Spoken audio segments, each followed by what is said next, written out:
في البدء كان الكلمة والكلمة كان عند الله وكان الكلمة الله.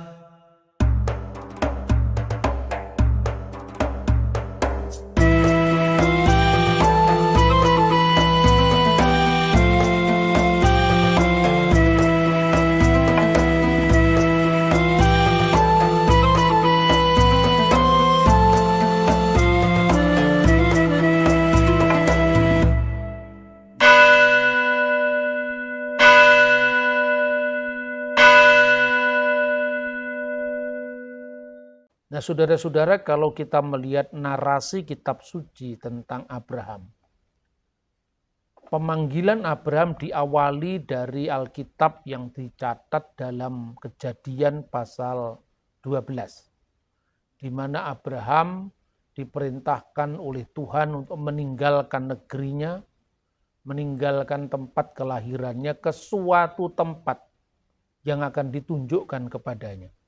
Suatu tempat yang belum dia ketahui. Tapi Abraham berangkat karena tindakan imannya. Dan itulah yang menyebabkan Abraham digelari sebagai Abhama Aminim, bapak orang-orang beriman. Pada waktu itu yang namanya Ur-Kasdim di Mesopotamia, itu adalah pusat dari peradaban maju di zaman kuno. Dia disuruh pergi meninggalkan segala kenyamanan hidupnya tanpa dia lebih dulu mengetahui tempat itu di mana. Dan ternyata memang kehidupan Abraham itu harus singgah di satu negara ke negara yang lain dengan segala macam problematik yang dihadapinya. Nah, di dalam proses itu ternyata juga perjalanan hidup Abraham tidak semuanya mulus. Tuhan menjanjikan kepadanya sebagai bangsa yang besar, bangsa yang berketurunan banyak, sesuai dengan cita ideal masyarakat kuno saat itu. Pemujaan kepada kesuburan rahim, itu menjadi ciri khas masyarakat kuno. Yang kedua, namanya akan masyhur. Dan itu terbukti. Dari generasi ke generasi, bangsa yang mengklaim diri sebagai keturunan Abraham selalu menyebut namanya dalam doa. Orang Yahudi, orang Kristen, orang Islam.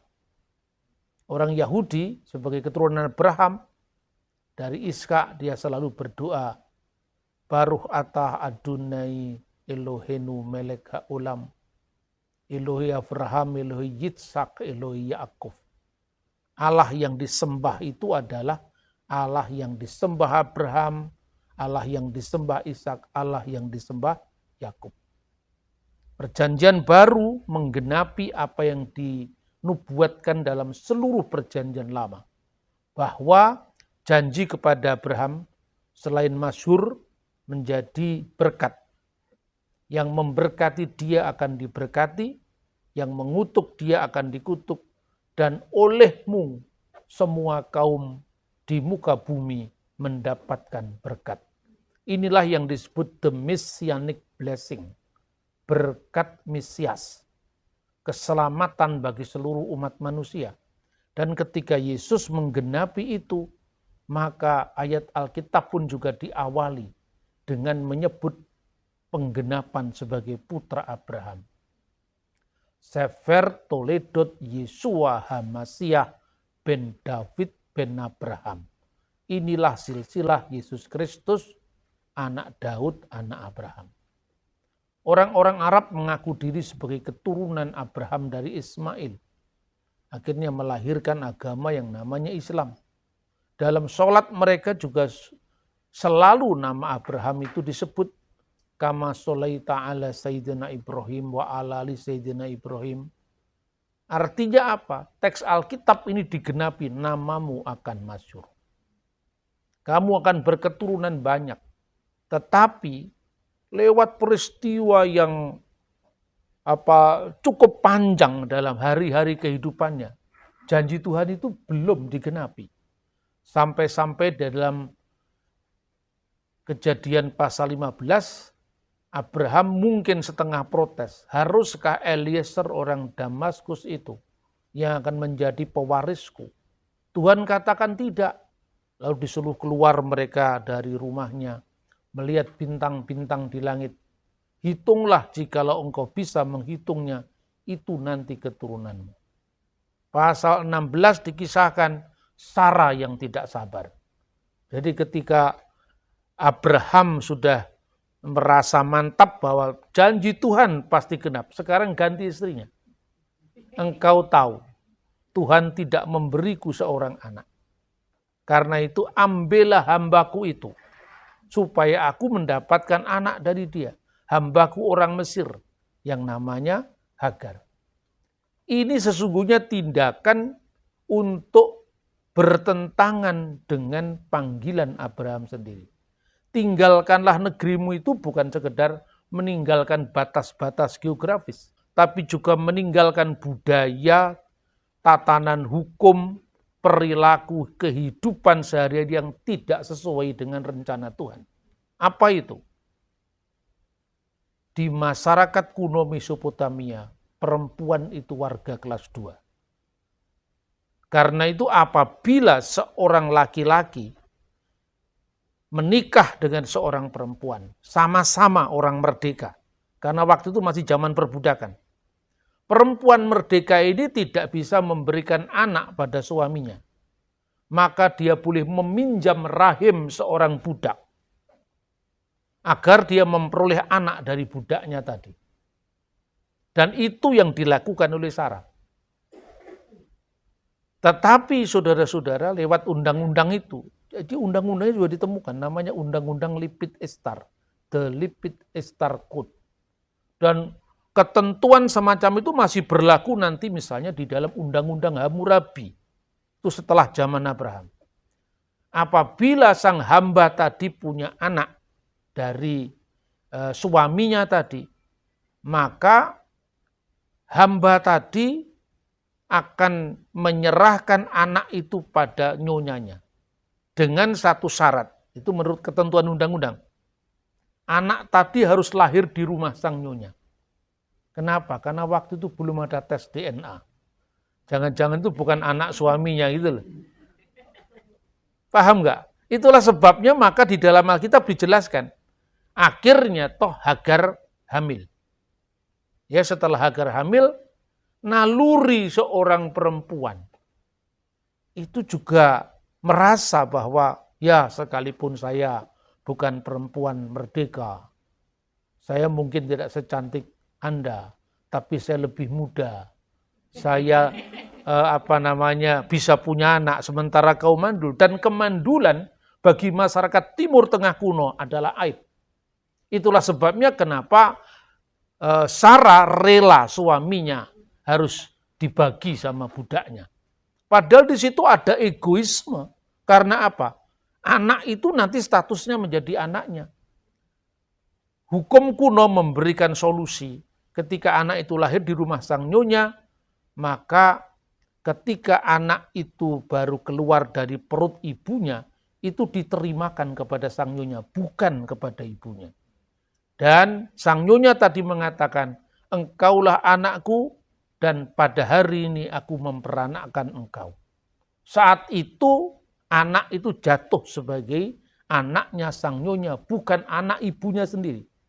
Sementara ketika itu ibunya menebusnya dengan pembebasannya dari status sebagai hamba. Ini kemungkinan pertama. Kemungkinan kedua, apabila akhirnya sang nyonya tadi punya anak setelah budaknya punya anak, maka warisan 2 kali lipat pada anak sang nyonya. Tetapi anak sang hamba tetap mendapatkan warisan karena dia juga anaknya. Tapi warisannya separuh dari warisan anak sang nyonya. Hak kesulungan ada pada anak sang nyonya, sekalipun dia tidak lahir lebih dulu. Ini hukum kuno sebetulnya. Dan saudara-saudara dengan kita melihat aturan hukum kuno ini, kita bisa melihat betapa banyak teks-teks dan Alkitab yang kita bisa pahami lebih jelas dan jelas lagi. Satu contoh, ketika Hagar kemudian mengandung, dia memandang rendah nyonyanya kan. Diusirlah dia, itu sesuatu yang manusiawi. Ketika diusir, malaikat menemui dia. Hagar, dari mana asalmu dan kemana pergimu? Kembalilah kamu kepada nyonyamu, biarlah kamu ditindas olehnya. Loh, ini firman Tuhan kok memberikan izin pada penindasan. Kalau orang modern memahami tidak dalam konteks budaya dan hukum zamannya, orang akan bingung. Tujuannya apa? Disuruh kembali ke rumah sang nyonya. Karena supaya Ismail yang tidak ikut berdosa tetap menjadi anak Abraham. Sebab kalau di luar rumah Sarah, maka anaknya Abraham ini tidak status jadi anak Abraham lagi. Dan itu juga ada dalam undang-undang kuno itu. Apabila anak itu lahir di rumah sang nyonya, dan ketika anak itu bisa memanggil atau sempat memanggil ayahnya sebagai ya bapa, maka anak itu menjadi anak sang bapa. Kalau tidak, status anaknya Ismail akan hilang. Betapa sedihnya kita menggambarkan Hagar ketika mendapatkan pengalaman itu. Tetapi Tuhan punya planning yang lebih daripada apa yang dipikirkan oleh Hagar. Karena Ismail tidak ikut salah. Apa salahnya Ismail? Dia tidak minta lahir di dunia kan? Itu kan karena persekongkolan tiga pihak ini. Ya, kenapa Sarah mau? Karena Sarah ingin menebus aibnya dari kemandulan. Kenapa Hagar mau? Kapan lagi dia naik kelas? Kalau bukan memanfaatkan tawaran sang nyonya. Kenapa Abraham mau? Jawabannya lebih mudah kalau ini. Iya kan? Ini semua adalah dunia manusia yang bisa jadi Alkitab itu bukan tokoh-tokoh yang seolah-olah itu di luar sejarah. Dia benar-benar berakar pada sejarah. Nah saudara-saudara, kemudian Ismail pun lahir sebagai anak laki-laki yang perilakunya seperti pere Adam, keledai liar. Itu disebutkan dalam Kejadian pasal 16. Itu sebetulnya hiburan sekaligus jantra ketentuan masa depan tentang anak yang dilahirkan Hagar. Kira-kira seperti ini. Hagar, kamu memang hamba. Tetapi lihat, apabila engkau taat pada firman Tuhan, kira-kira seperti itu. Anakmu nanti akan lahir sebagai pere Adam. Sebagai anak yang perilakunya seperti keledai liar. Artinya apa? Kehidupan nomaden yang keras. Jadi kalau ibunya adalah perempuan hamba, maka anaknya akan menjadi bapak padang gurun. Dengan kehidupannya yang sangat keras, tetapi bebas. Tidak terikat seperti ibunya. Makanya karena kehidupan padang gurun, konsekuensinya tangan tiap-tiap orang akan melawan dia dan tangan dia akan melawan tiap-tiap orang. Itu sesungguhnya bukan selalu bercitra negatif. Tapi karena itu konsekuensi dari kehidupan padang gurun. Orang-orang Arab itu punya pepatah tentang waktu. Al-waktu bis-saif. Waktu itu berjalan bersama pedang. Artinya kehidupan yang keras. Kalau Anda tidak bacok, ya dibacok duluan. Kira-kira seperti itu. Beda dengan budaya masyarakat barat yang sudah maju. Maka bunyinya apa? Time is money. Waktu adalah uang. Waktu itu untuk produktivitas. Kalau masyarakat Indonesia yang di bawah buayan nyur melambai, alon-alon waton kelakon. Belanda masih jauh, ya kan? Jadi waktu, perumpamaan tentang waktu itu muncul karena budaya kita sehari-hari. Ismail pun akhirnya bertumbuh menjadi anak dewasa. Abraham ketika Ismail lahir, itu umurnya 86 tahun. Ya kan? Abraham sudah enjoy dengan anaknya itu, maka dia lupa janji Tuhan yang pertama. Bahwa dia akan mengandung dari Sarah. Dia akan punya anak dari Sarah. Keturunannya itu dari Sarah.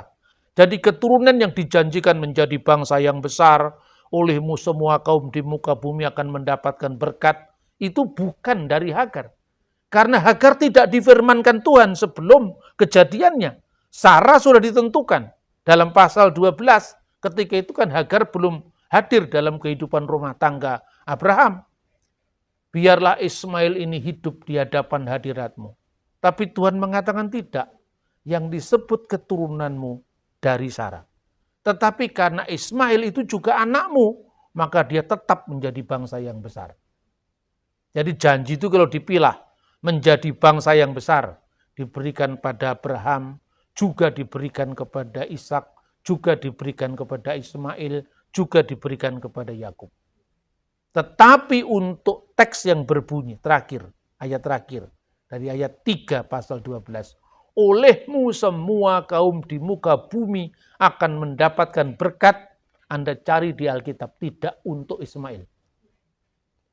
Teks itu hanya bagi Abraham, Ishak, dan Yakub. Olehmu semua kaum di muka bumi akan mendapatkan berkat. Tidak pernah diberikan kepada Ismail. Ayat-ayatnya jelas dalam kitab Kejadian. Kepada Abraham dijanjikan itu.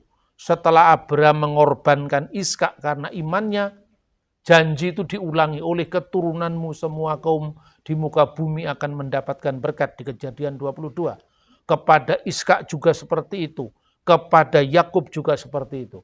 Karena itu doa Yahudi itu berbunyi, Baruch atah Adonai Elohenu melek haolam. Terberkatilah engkau ya Tuhan, Allah kami Raja yang kekal, Elohe Abraham, Elohe Yitzhak, Elohe Yakub. Allah Abraham, Allah Ishak, Allah Yakub, tidak ada Allah Ismail. Jangan ditambah-tambah. Karena ini jalur mesianik. Maka doa Yahudi tidak ada kata Allah Ismail, bukan diskriminatif. Karena ini adalah saluran berkat yang olehnya semua kaum di muka bumi mendapatkan berkat lewat Abraham, Abraham turun kepada Ishak, Ishak turun kepada Yakub, Israel dan seluruhnya. Baru kemudian semua bangsa di muka bumi dilibatkan. Nah saudara-saudara, ketika kemudian Tuhan tetap menjanjikan kepada Sarah bahwa dia akan mengandung, Sarah tertawa. Ya, toh akhirnya Ishak lahir. Ketika Ishak lahir, pasal 21 tadi. Maka saat penyapian, nah saat disapih, nah, kapan Ishak lahir? Umur berapakah Abraham? Abraham berumur 100 tahun. Ishak lahir, Abraham berumur 100 tahun. Ismail lahir, Abraham berumur 86 tahun. Jadi jaraknya berapa tahun antara Ishak sama 14 tahun. Kemudian pada ayat 9, pada waktu itu Sarah melihat bahwa anak yang dilahirkan Hagar perempuan Mesir itu bagi Abraham sedang main dengan Ishak anaknya. Jadi sedang main. Misahak dalam bahasa aslinya. Anak umur 14 tahun ya ditambah 2 tahun. Kenapa ditambah 2 tahun atau 3 tahun? Karena bagi orang Yahudi, di sini nggak disebutkan berapa tahun dia disapih. Biasanya penyapian anak orang Yahudi itu 2 sampai 3 tahun. Berarti usia Ismail ketika dia main-main sama adiknya, itu kira-kira umur 17 dan umur 3 tahun. Atau umur 16 dan umur 2 tahun. Bagaimana itu dikatakan main dengan anak adiknya, kemudian Sarah menjadi marah, iya kan? Sarah menjadi cemburu, kan begitu kan? Nah, ini ayat-ayat Alkitab memang multitafsir. Multitafsir itu karena itu kata misahak. Kata misahak itu ditafsirkan macam-macam dalam sejarah penafsiran para rabi. Bentuk partisipal dari kata sahak. Artinya mengejek, bermain, mencemooh. Jadi artinya bisa beragam. Lalu dalam sepanjang sejarah ada penerjemahan teks-teks Alkitab dari bahasa asli Ibrani ke dalam bahasa lain. Septuaginta itu terjemahan tertua yang ditemukan dalam bahasa Yunani yang dibuat kira-kira tahun 280 sebelum Masehi di Alexandria. Dalam terjemahan Septuaginta biasa artinya bermain-main. Tidak punya konotasi yang terlalu negatif. Tetapi kalau kita lihat dalam terjemahan-terjemahan Yahudi, kata ini beragam sekali maknanya. Misalnya Targum. Bapak Ibu tahu Targum. Targum itu bahasa Aram artinya terjemah kalau dalam bahasa Arabnya. Jadi terjemahan kitab Perjanjian Lama dari bahasa Ibrani ke dalam bahasa Aramaik. Bahasa Aramaik itu bahasa yang dipakai Yesus sehari-hari. Kapan itu dibuat? Setelah pulang dari pembuangan Babel. Karena mulai dari pembuangan Babel itulah bahasa Ibrani kemudian bercampur berdampingan dengan bahasa Aram. Makanya kitab Daniel itu separuh ditulis dalam bahasa Ibrani, separuh ditulis dalam bahasa Aram. Nah, kita bisa melihat beberapa terjemahan ini. Misalnya, Targum Onkelos. Itu kira-kira berasal di abad kedua setelah Masehi. Menerjemahkan main itu mencemoohnya. Kemudian Targum Yerusalem. Targum Yerusalmi. Melakukan perbuatan jahat yang tidak pantas, mengejek dengan ibadah asing. Targum Yonatan. Mengejek dengan penyembahan asing sambil membungkuk kepada Tuhan. Ini tafsiran Yahudi. Nah, sementara kalau kita membaca Galatia pasal 4 ayat 29, Paulus mengatakan, tetapi seperti dahulu dia yang diperanakkan menurut daging, ibarat Ismail itu, menganiaya yang memperanakkan menurut roh, demikian juga sekarang ini. Paulus kemudian mengkontekstualisasikan, ini juga metode tafsir Yahudi, bahwa Ismail itu anak yang lahir dari daging. Karena ketidaksabaran Sarah kan, karena ambisi Abraham, karena juga persetujuan Hagar. Tetapi Iska anak yang lahir secara roh, karena janji Tuhan. Dan kemudian Paulus menggambarkan apa? Seperti ini sekarang, gambaran tentang orang Yahudi sekarang. Jadi ini tidak diterapkan untuk bangsa Arab, tapi bangsa Yahudi sendiri. Yang diperanakkan secara daging, orang-orang Yahudi yang memahami hukum Taurat secara legalistik. Itu menganiaya orang-orang yang memahami Taurat secara rohani, yaitu orang Kristen. Kira-kira seperti itu. Karena apa? Ukuran-ukuran kedagingan beda dengan kriteria rohani. Jadi artinya, sejak zaman dahulu, teks yang berbunyi mesahek itu juga dimaknai dengan beragam. Makanya kalau sekarang ini banyak orang-orang Islam yang khususnya yang para polemikus ya, yang memakai teks-teks Alkitab untuk membenarkan klaim-klaim teologis mereka, menghadapi begini juga bingung sendiri. Kenapa? Katanya sekarang kan dikembangkan khususnya ya, Islam itu lebih dekat daripada Yahudi ketimbang kepada Kristen. Mulai ada sekarang kelompok-kelompok gitu. Ya, terus kemudian seorang rabi Yahudi yang namanya Tovia Singer mulai berdekatan dengan teman-teman Muslim. Padahal mungkin itu politik juga itu. Gitu? Ya, karena orang Indonesia itu kan mayoritas Islam. Jadi selama ini kan tentang Israel semua kan. Sebagian besar kan tentang Islam sampai bola pun juga ditentang. Kemarin itu kan. Ya. Jadi kalau mereka mengatakan lebih dekat, terus kemudian mengembangkan tentang narasi Ismail dalam Alkitab, itu senjata makan tuan. Karena apa? Ismail di situ digambarkan oleh tafsir Yahudi jatuh pada Abu Dazara. Abu Dazara itu penyembahan asing. Itu bukan sekedar mengejek, bukan sekedar kalau tafsir tertua kan mengejek itu. Ya Septuaginta itu hanya main-main biasa. Tapi ada tafsir-tafsir Yahudi yang lebih tendensius terhadap Ismail. Yaitu apa? Mengejek dengan penyembahan asing dan membungkuk di depan Tuhan. Itu seperti mencampurkan agama, sinkretisme, penyembahan kepada Allah Israel dicampur dengan perilaku asing, perilaku penyembahan asing. Nah kalau teks ini kemudian disejajarkan dengan polemikus Islam, itu senjata makan tuan. Karena di sini Ismail tidak digambarkan bersih, tapi digambarkan turut dalam penyembahan berhala.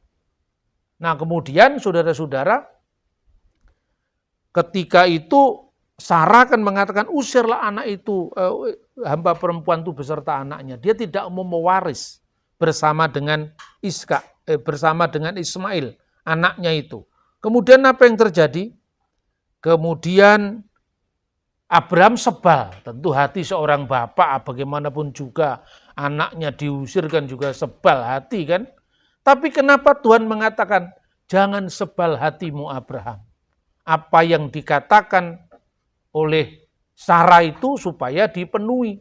Kenapa demikian? Rupanya Tuhan memiliki plan untuk kedua anak Abraham ini. Kalau seandainya pengusiran itu tidak terjadi, maka janji Tuhan kepada Ismail akan menjadi bangsa yang besar tidak bisa digenapi. Kan Ismail itu menjadi bapak padang gurun. Ya, Bene Hamidbar, anak-anak padang gurun. Sementara satunya Bene Yisrael. Mereka kan hidupnya berdampingan. Wilayahnya itu kan berdampingan. Nah kalau keluarga itu tinggal terus satu, kan janji itu tidak bisa digenapi. Maka jangan sebal hatimu. Sekalipun itu tidak mengenakkan, ya, kemudian diusir. Nah, kemudian teks berikutnya kita bisa membaca pada ayat ke-14. Keesokan harinya pagi-pagi Abraham mengambil roti serta sekirbat air dan memberikannya kepada Hagar. Ia meletakkan itu beserta anaknya di atas bahu Hagar. Kemudian disuruhnyalah perempuan itu pergi.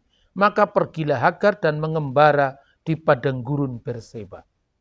Nah, ini pertanyaannya ya. Teks ini bagaimana ini? Meletakkan sekirbat air dan roti serta anaknya di bahu Hagar. Nah Ismail sudah umur 16 tahun masih diletakkan di pundaknya. Masuk akal enggak? Enggak masuk akal.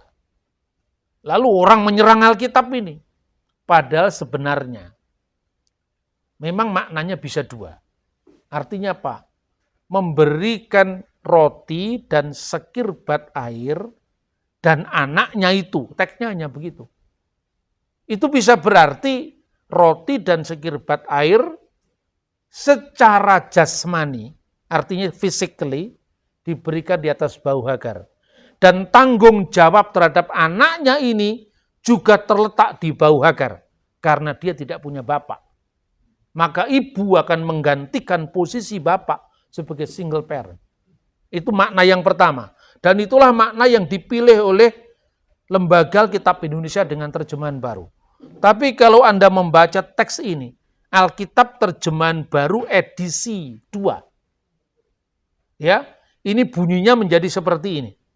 Keesokan harinya pagi-pagi Abraham mengambil roti serta sekantong air. Memberikannya kepada Hagar dan meletakkannya di atas bahunya. Jadi yang diletakkan di bahu Hagar itu roti dan sekantong air.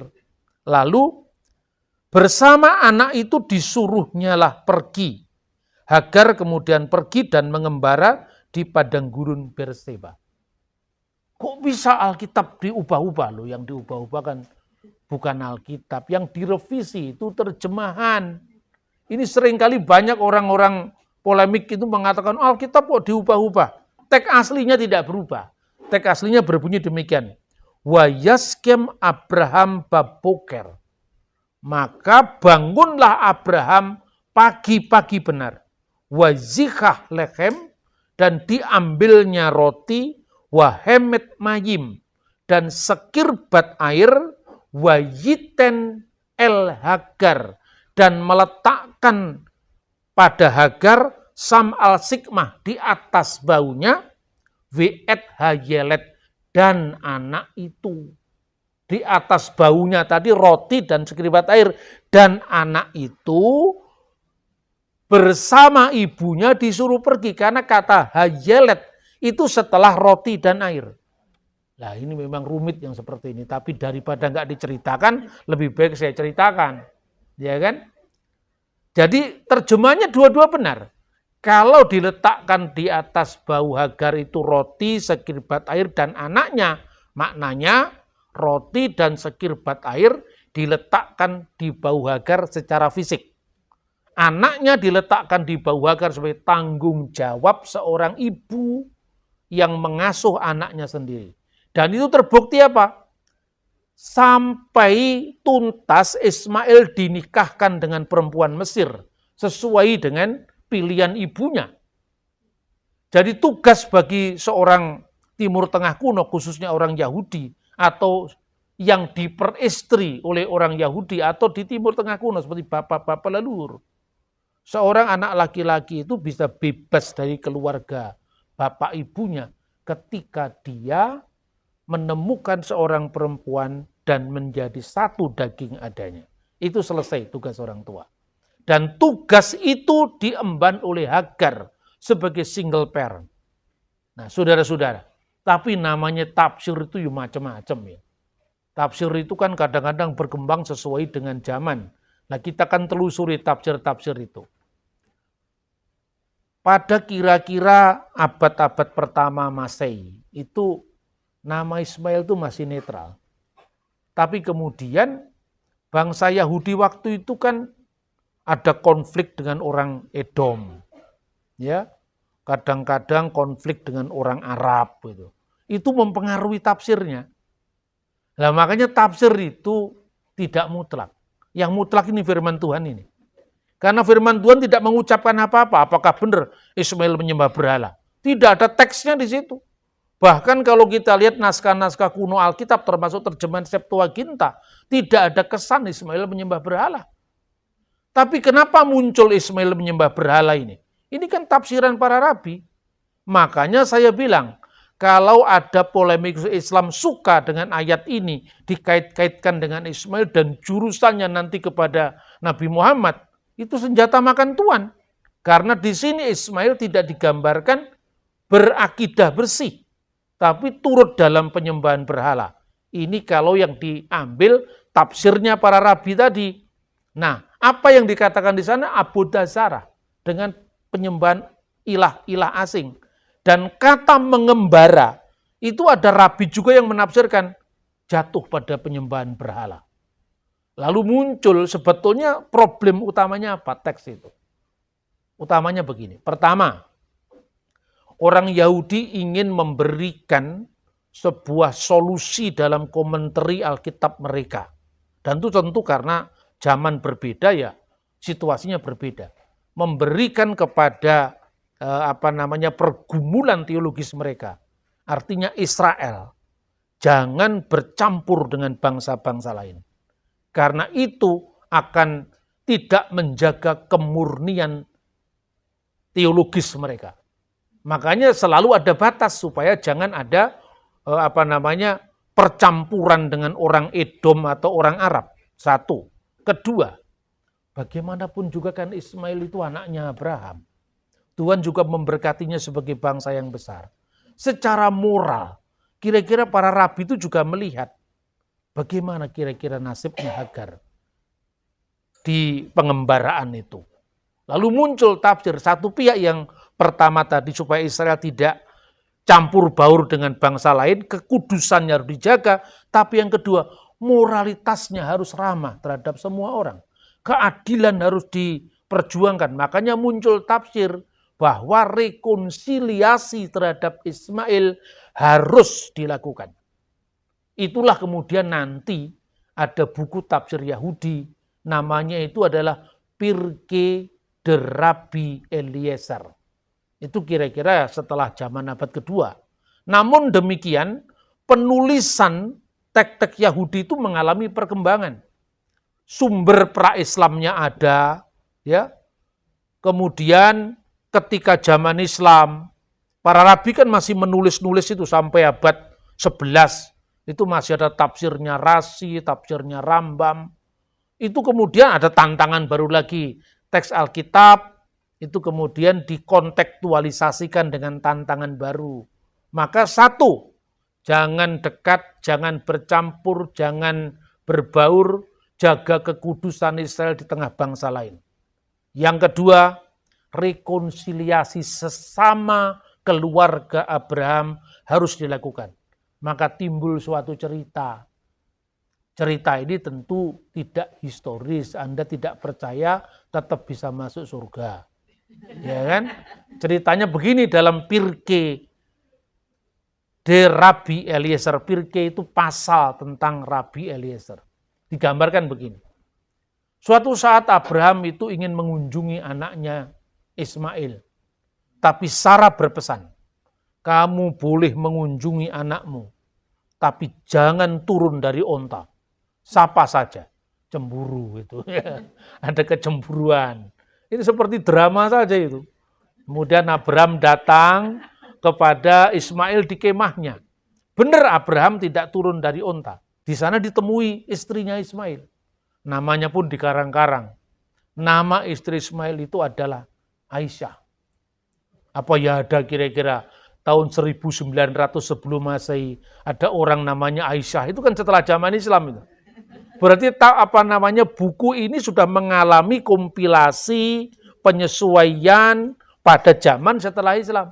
Termasuk yang namanya Targum Yonatan tadi.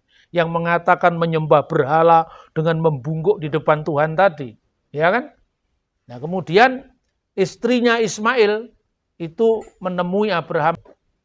Di mana Ismail dan ibunya, kata Abraham. Ismail dan ibunya sedang mengambil kurma di kebun. Berilah aku seteguk air, karena aku ini sedang haus. Perempuan Moab tadi, istrinya Ismail, tidak memberikan seteguk air. Kemudian Abraham berpesan kepada si istri tadi, nanti kalau Ismail datang, katakanlah, ada orang tua datang ke sini dan dia mengatakan, kamu ganti palang pintumu. Sudah gitu aja ya. Terus dia pulang. Ismail datang. Tadi ada orang tua minta seteguk air. Saya tidak memberinya. Wah, kenapa kamu tidak memberinya? Apa pesannya orang tua tadi? Disuruh mengganti palang pintunya. Disuruh mengganti ambang pintunya. Itu artinya apa? Disuruh cerai. Akhirnya Pak Ismail tahu bahwa kesalehan anak itu separuh dari kesalehan orang tuanya. Oke, kalau begitu, kamu tidak berbakti sama orang tua. Tujuannya apa? Untuk menunjukkan moralitas orang Edom di bawah orang Israel. Makanya minta airnya nggak dikasih. Lalu Ismail baru dinikahkan oleh ibunya, dari suku ibunya, orang Mesir yang namanya Fatimah. Ini tafsir setelah zaman Islam tentu saja ya. Karena ya mana ada kira-kira tahun 1900 sebelum Masehi masa ada nama Arab Fatimah. Ya kan? Fatimah itulah kemudian yang diperkenan oleh Abraham. Masih berlanjut tafsirnya di situ. Jadi ketika Abraham tahu bahwa Ismail sudah berganti pintunya tadi, berganti ambang pintunya tadi, maksudnya seorang istri itu seperti ambang pintu. Apapun yang dilakukan, kalau dia menyambut dengan baik di depan ya akan baik. Tapi kalau menyambut buruk ya akan buruk, maka dia diibaratkan ambang pintu. Setelah ambang pintunya diganti dari suku ibunya, maka menjadi baik-baik. Setelah Sarah meninggal, masih berlanjut. Pasal 23 kan Sarah meninggal di umur 120 tahun. Lalu Abraham kembali mengunjungi anaknya Ismail tadi. Lalu Hagar diambilnya kembali sebagai istri. Tapi namanya Ketura. Nah di sini, jadi Ketura itu disamakan dengan Hagar. Ini tafsiran Yahudi. Jadi Anda percaya juga boleh silakan. Wong Alkitab tidak menyebut Hagar itu adalah Ketura. Ya, tapi kalau Anda percaya tetap bisa masuk surga. Karena ini bukan Alkitab. Saya hanya mau cerita ini bahwa tafsir itu beragam. Kemudian Ketura itu dianggaplah sama dengan Hagar. Apa pesannya? Orang Yahudi itu monogami. Terus dia lihat teksnya, masa yang begini nambah istri lagi itu kira-kira tidak pantas menurut moralnya mereka itu. Padahal tentu moralitas zaman Abraham itu berbeda dengan moralitas zamannya para rabi yang menulis kira-kira setelah zaman Islam itu. Sudah beragam ya. Jadi kadang-kadang kita ini tidak bisa membedakan tafsir ini muncul tahun berapa, konteks sejarahnya apa, pesan teologis di belakang itu apa. Nah, dengan kita memahami teks-teks semacam ini dengan konteks zamannya, tafsir itu munculnya dari abad berapa, kita bisa melihat bahwa teks Alkitab ini inginnya selalu direlevankan dengan tantangan yang baru. Tetapi saya selalu mengajarkan, historisitasnya tetap harus kita lihat. Karena apa? Sejarah yang penuh bukti adalah mitra bagi iman yang penuh bakti. Iman itu harus menyejarah. Karena itu saya sampaikan, apa kira-kira tahun 1900 sebelum Masehi ada orang perempuan gadis namanya Fatimah dan Aisyah. Saya tidak percaya itu.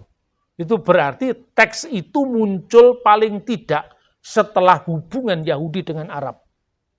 Atau lebih telat lagi setelah zaman Islam. Kan itu bukan Alkitab. Itu tafsiran para rabi yang dikompilasikan terus dari zaman ke zaman dan selalu berkembang. Termasuk yang namanya Targum Yonatan. Targum Yonatan itu munculnya mungkin abad ke-8. Tapi kalau Targum Onkelos, itu terjemahan Aram dari Perjanjian Lama, itu mungkin saja pada abad kedua, karena memang kelihatan sekali kan, dari teksnya itu, bahasa yang dipakai, suasana zaman yang melatar belakangi penerjemahan itu. Dan yang namanya Targum itu mirip dengan terjemahan dinamis. Kalau dalam bahasa Inggris itu mungkin dibandingkan dengan Today English Version, Contemporary English Version, seperti itu loh. Di situ apalagi yang lebih bebas lagi Living Bible, kira-kira seperti itu. Nah, kiranya orang-orang yang sering ngutip-ngutip Alkitab tanpa melihat konteksnya, khususnya mereka-mereka yang tidak mengimani Alkitab, segera bertobat dari langkahnya itu. Karena apa itu memang tidak cocok dengan agama apapun juga kalau ditafsirkan kan nggak boleh dengan semaunya sendiri. Tuhan memberkati kita, semoga firman Tuhan ini lebih menuntun lagi kita dalam menemukan kebenaran dalam Kristus. Amin.